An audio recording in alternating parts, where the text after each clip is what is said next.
नमस्कार, आप देख रहे हैं तर्कश। मैं हिमांशु द्विवेदी। म्यांमार में 27 मार्च को आर्म्ड फोर्सेस डे के अवसर पर जो हुआ वो देश के लोगों के लिए भयावह साबित हुआ, या कह लें कि काला दिन माना जाएगा, जहां प्रदर्शन के दौरान 160 से ज्यादा लोगों को सत्ता के नशे में चूर सेना ने मौत के घाट उतार दिया था। उस वक्त भारत भी देश की राजधानी नैपीडा में 8 देशों के साथ सैन्य समारोह में भाग लिया था। हालांकि यह कोई अचानक नहीं हुआ है। म्यांमार में पिछले 2 महीने से सेना का शासन है, जिसके विरोध में प्रदर्शन कर रहे बेकसूर म्यांमार की जनता को आए दिन सेना निशाने पर लेती जा रही है, जिसमें 10 वर्ष की बच्ची, छात्र और दर्जनों युवा शामिल हैं। म्यांमार की सेना जूटा द्वारा प्रदर्शनकारियों को खामोश रखने की कोशिश लगातार जारी है, लेकिन प्रदर्शनकारी शांत होने का नाम नहीं ले रहे हैं। आपको बता दें, पिछले महीने 1 फरवरी को म्यांमार की सेना, जिसे वहां जूटा कहा जाता है, उसने म्यांमार की चुनी हुई सरकार को सत्ता से बेदखल कर मिलिट्री शासन की घोषणा कर दी थी।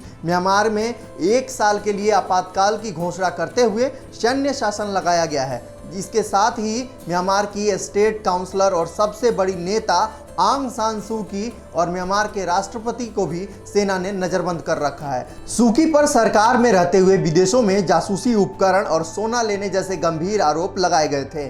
चुनी सरकार को सत्ता से बेदखल करने के लिए म्यांमार में सेना के खिलाफ लगातार प्रदर्शन जारी है, जिसे कुचलने के लिए म्यांमार की मिलिट्री गोली तक चलाने से पीछे नहीं हट रही। सरकारी टेलीविजन, जो अब सेना के अधीन है, उसने शनिवार को घटना से पहले ही शुक्रवार को चेतावनी देते हुए कहा था कि लोगों को बीते दिनों हुई मौतों से सबक लेना चाहिए कि उन्हें भी सिर पर या पीछे से गोली लग सकती है। आपको जानकर आश्चर्य होगा, ऐसा परिदृश्य साल 1988 में भी देखने को मिला था। उस वक्त के सेना का मानना था कि नागरिक शासन में देश को एकजुट रखने की क्षमता नहीं है, जिसके बाद 1988 का विद्रोह आधुनिक म्यांमार के इतिहास का निर्णायक क्षण बना था। सत्ता पर अपना कब्जा बरकरार रखने के लिए बेइंतहा हिंसा का सहारा लेने वालों ने अचानक खुद को भारी विरोध के सामने पाने के बाद घुटने टेक दिए थे। उस वक्त सैनिक शासन ने देश की अर्थव्यवस्था को जिस बुरी तरह से तहस नहस किया था, उसके खिलाफ जनता का गुस्सा फूट पड़ा था। आपको बता दें, उस वक्त म्यांमार को